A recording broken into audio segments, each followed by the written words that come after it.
$35 a month for doing absolutely nothing. No side hustle, no trade, no risk you aren't already taking. It's $10,000 of the same money you already have, sitting in a different account. That's asset number 8, the most boring one on this list. And there are 7 more. And here's how we're doing this fairly. I'm putting the same $10,000 into every single one, so you can see exactly what each asset pays, side by side, no cherry picking, which means the running total on screen assumes you own all 8 of them. You don't. Neither do I. Stick around to the end and we'll run your actual number instead. The real one, whatever it is. And the people who quietly did better? They own things so boring that if I just listed them right now, you'd close this video. That's exactly why they work. Boring is why the returns are reliable. Boring is why nobody competes for them. And, in money, what everyone ignores is usually what quietly pays. 8 assets, ranked, and at the end, a single question that tells you in 30 seconds whether anything, a stock, a rental, a business, a side project, is actually worth owning. You know the guy in your feed at 2 a.m. checks his phone 40 times a day. Every green candle is a hit. Every red one ruins his dinner. He buys things hoping to sell them to someone else for more. Then there's Maya. 28, $58,000 a year, $3,200 in emergency savings she refuses to touch. She isn't rich. She has $1,885 invested. That's it. That's the whole portfolio. What she did differently took 10 minutes. She set money to move on its own every payday into things that pay her for owning them. No opening ceremony, no screenshots. Her friends thought she was wasting her money's potential. The most boring asset on earth, and the one most people get wrong. If your cash sits in a typical big bank checking account right now, it earns almost exactly nothing. Your money is unemployed. A high-yield savings account is the same money, the same federal insurance, the same next-day access. Mylinian sabik så losan ägades he was the hotliter tiki en avrosing making the great menengid firms at Ameriman for Schrollero and level new life stood together. Except the bank actually pays you rent for keeping it there. At recent rates, $10,000 earns you roughly $35 a month. That won't change your life. And that's not the point. The point is the switch it flips. From today on, every dollar you own has a job. This is where an emergency fund lives. 3 to 6 months of expenses, earning while it waits for a disaster that hopefully never comes. And the mistake? Stopping here. People feel responsible, park everything at 4%, and call it investing. It isn't. It's the lobby. 7 floors to go, and the next one has you lending money to the most reliable borrower on the planet. When the US government needs cash, it borrows, and anyone, including you with $100, can be the lender. That's all a Treasury bill is, the government's IOU, with a date and a rate on it. 3 boring reasons to care. It's backed by the same government that prints the currency. If T-bills fail, your bank account has bigger problems. The interest is exempt from state income tax, a quiet raise nobody mentions, and you pick the timeline. 4 weeks, 3 months, a year, 10,000 in T-bills at recent rates. About $32 a month. And yes, sharp eyes will notice that's less than the savings account. Run the tax math though. In a high-tax state, keeping the state's hands off that interest closes the gap, or beats it outright. Rates trade places constantly. The point is, your money now earns in 2 places at once, and you still haven't taken a real risk. That's not an accident, that's the pattern. But a single IOU has a flaw. It pays you once. At the end, the next asset turns the calendar itself into a payment schedule.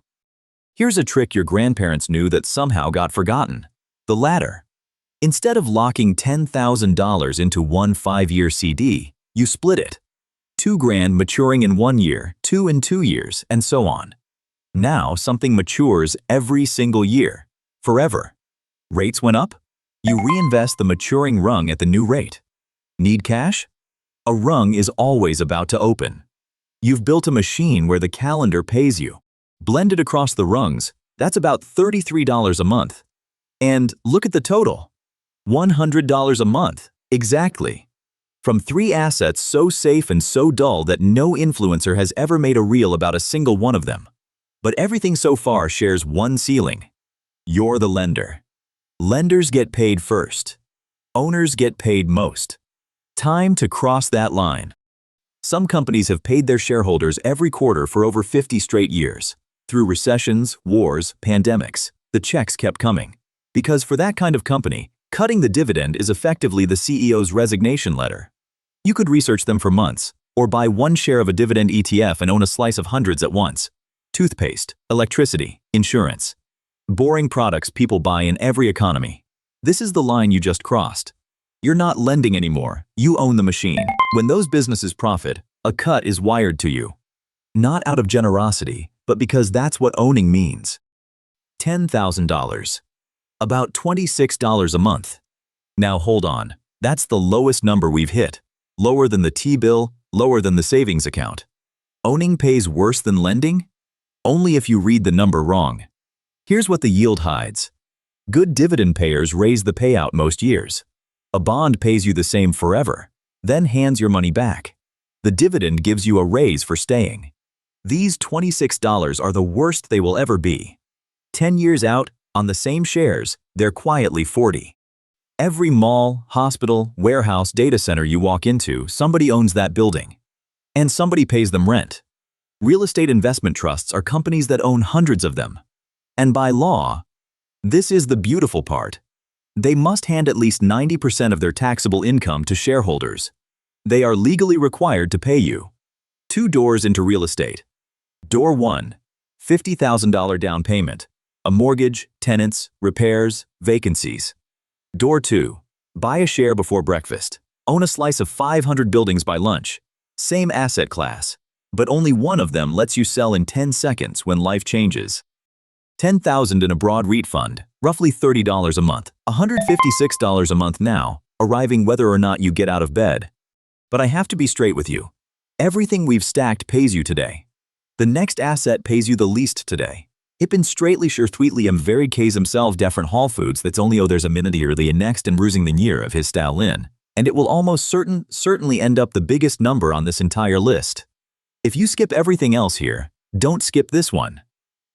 If this channel had a heart, this would be it. An index fund is the whole market in one purchase. Every major company, thousands of them, for the price of a coffee and fees. You've stopped betting on a company. You're betting that human beings keep inventing, building, and buying things. That bet has paid through every crisis in modern history. $10,000 historically produces about $67 a month on average. But watch the color of that number. Only 10 of it lands in your account as dividends. That's the gold, the paycheck. The other 57 is growth. Green. It never hits your account. It stays inside and compounds. The sprout, not the coin. If you know someone who's been keeping everything in checking because investing felt like gambling, screenshot this one and send it to them. That gold and green split is the whole argument. And the real asset here isn't the fund, it's the automation. The day you set up an auto transfer, money moving every payday before you can touch it, you remove the weakest link in every financial plan. Your own willpower, on a bad day. Maya, from the top of this video? That's all she did. 10 minutes of setup, then years of not negotiating with herself. $223 a month, and climbing. But every asset so far needs your capital. The next one is the only asset here you can build with almost no money, because you build it out of something you're currently giving away free. Somewhere on your laptop, or in your head, is something you know that other people would pay to learn. A spreadsheet your coworkers keep borrowing. A process you figured out. A niche you understand because you lived it. Turn it into a thing that exists once and sells forever. A template, a guide, a course, a tool. The economics are unlike anything else on this list. Buyers pay once each, but the asset pays you every month, because building it cost you a weekend exactly once, and delivering copy number 1000 costs you nothing. I won't put a fake number on the ticker for this one. Month 1 it might make 0, post K. That's the honest price of entry. But it's the only asset here with no ceiling. A savings account can never surprise you. This one can. $10,000 in a REIT reliably makes $30 a month. 100 hours in the right digital product has made people $30,000. Most land somewhere in between. And all of them beat what that skill earns sitting unused. And if you're now wondering how to judge whether your idea is worth a weekend, good. That's exactly what number 1 is for. And number one isn't an asset at all. When you look at anything you might put money or time into, don't ask what everyone asks. How much can this make? Ask this instead. Does this pay me once, or does it pay me for owning it? That's the whole filter. Those hot stocks only pay if you sell them to someone else. That isn't an asset paying you, that's you hoping. A flip, a gamble, a lottery ticket pays once, if ever. But every asset on today's list pays you for continuing to own it. Interest, coupons, dividends, rent, royalties. The money arrives because you own the thing, not because you outsmarted anyone this month. So which of the 8 is best? Honestly, none of them. The best asset depends entirely on your situation. The best question never changes. Once or every month? Now let's do what I promised at the start, because that 223 on screen was never yours. It assumed $80,000 spread across all 8, and almost nobody watching has that. So here's the honest version. Maya has $1,885 invested. All of it in the index fund. Run it through the exact same math, about $12.57 a month. And remember the colors. Only $1.88 of that actually lands in her account. The gold. The other 10 and change is growth, and it stays inside. $1.88 she can see. That's not a paycheck, that's a rounding error. It's less than a coffee. And it is still, without question, the right move. Because the filter doesn't ask how much, it asks what kind. She now owns the kind of money that pays her for existing, and there is no version of this where that gets smaller. Your turn. Take whatever you actually have, not what you wish you had. Multiply it by the rate. Divide by 12. It's in the description so you can't lose it. Drop your number in the comments. I'll tell you if you're being too hard on yourself, because most of you will be. And if that number felt small, it's supposed to. I spent an entire video on exactly how long small stays small. Running $10 a day out 30 years, and the year everything changes isn't the one anybody guesses. That one's right here.